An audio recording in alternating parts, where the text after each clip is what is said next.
Ashama akkam nagaa jirtu weellistuu Elsaa Nugseen jedhama.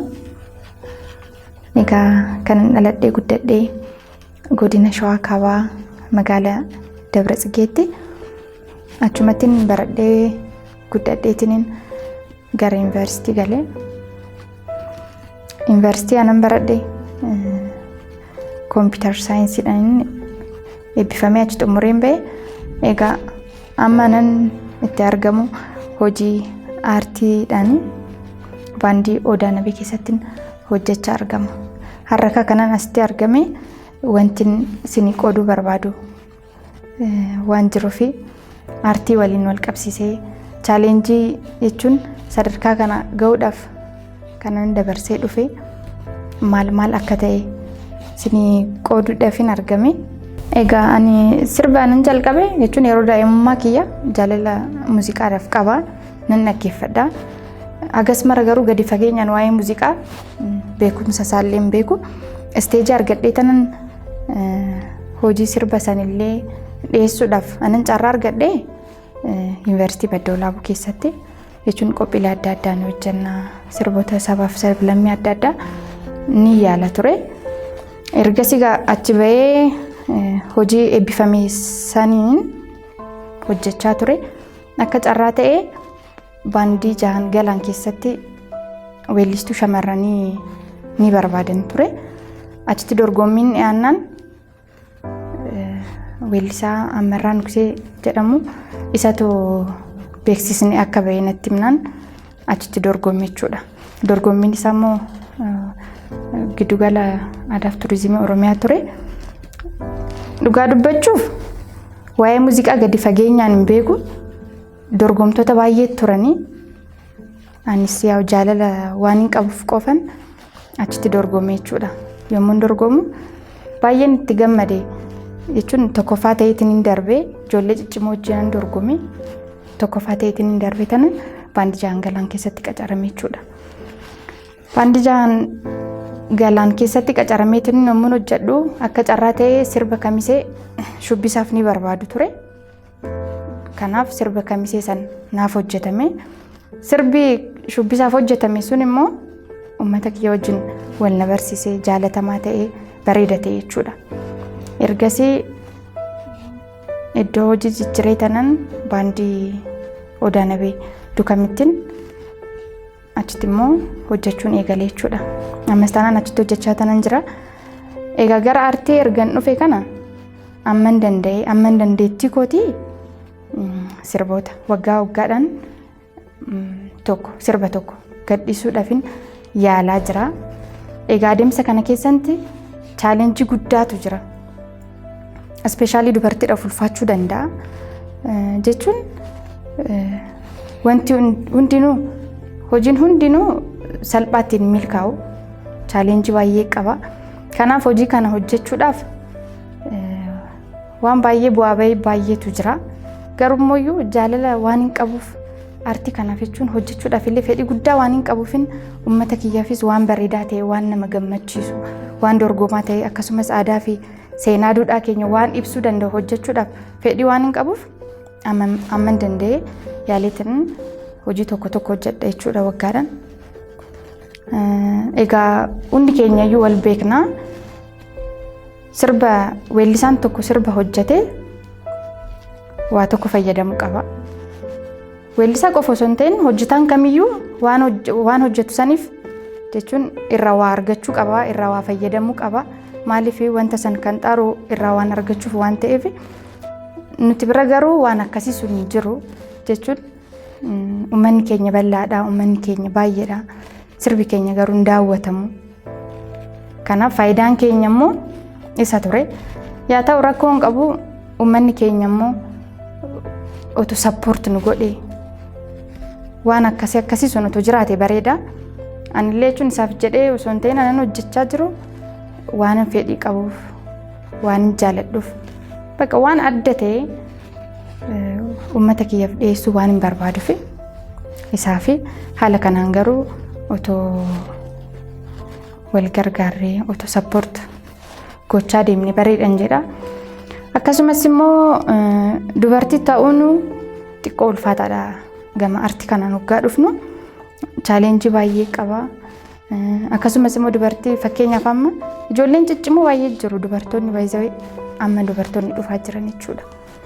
Ijoollee ciccimoo jiranii garummoo in hojjannu especially amma dubartiin bultii horachuu dandeesse isa wajjin wal qabatee yeroo baay'ee dubatti harkifamna. Inni sun garuu nu daangeessuun qabu jedhee yaada. Amma dandeettii keenya amma dandeenye jechuun carraaqneetiin challenge san dabarsine funduratti ba'uu qabna. Maaliif hojjechuu ni dandeenya waan ta'eef waan san otoo agarsiisne bareeda, otoo baranne bareeda. Maaliif wanti hundinuu hojiin hundinuu barumsa wajjin ogaa wal qabatu waan bilchaataa ta'e waan bareedaa waan gaarii akkas taa'ee yaada.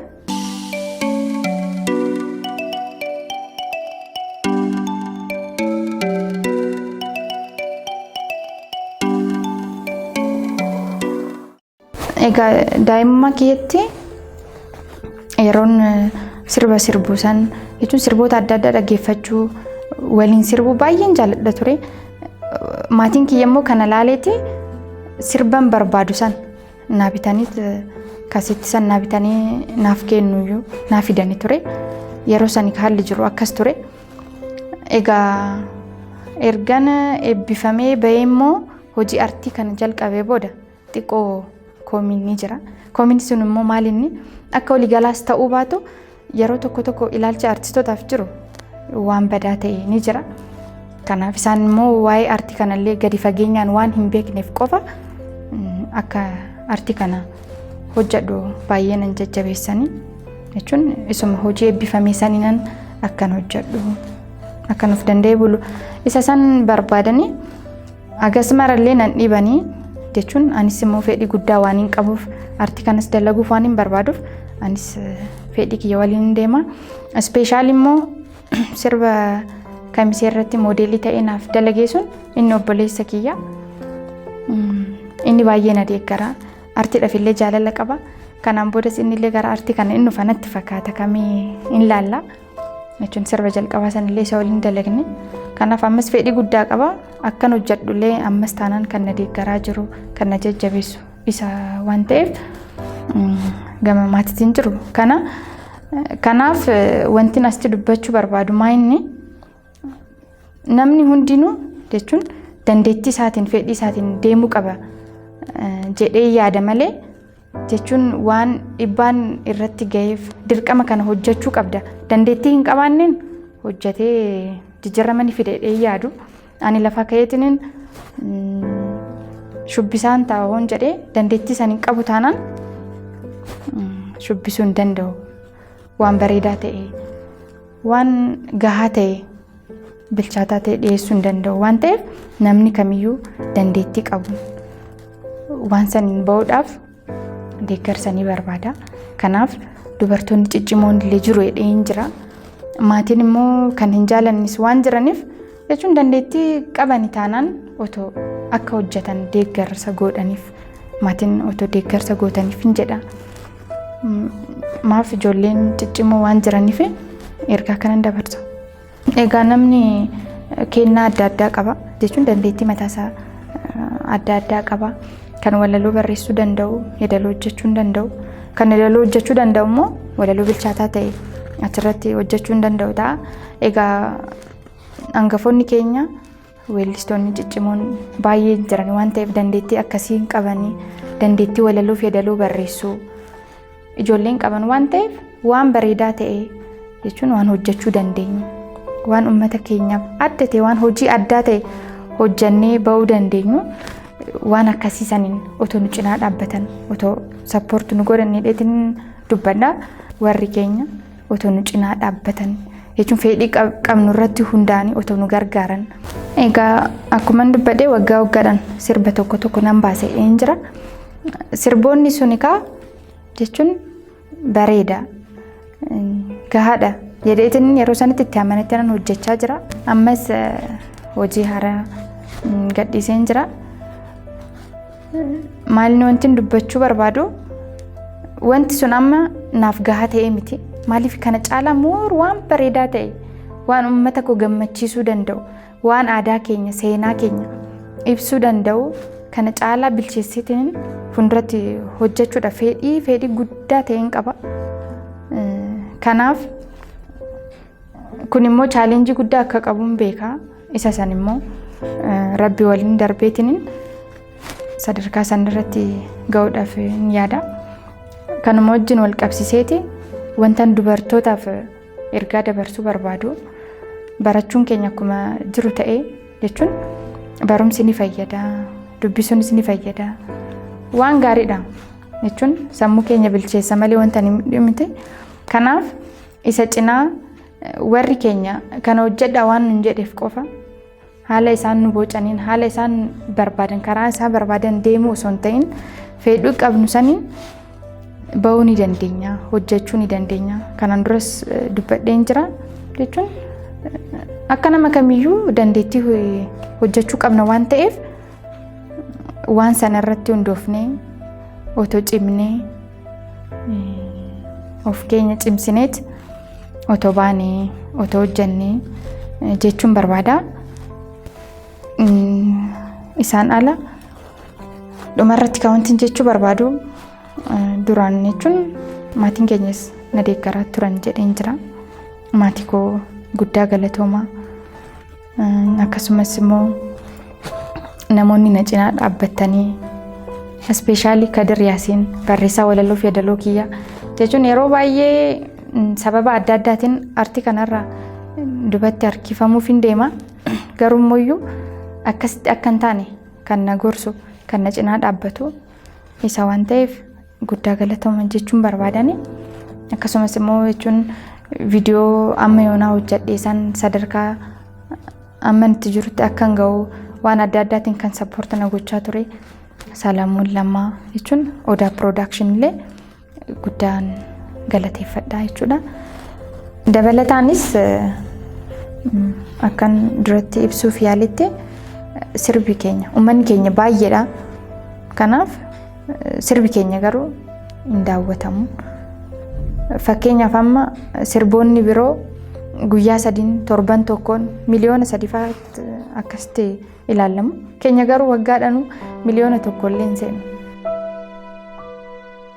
Kuni garuu maaf akka ta'e gaafiin natti ta'a. Jechuun uummanni keenya bal'aadha.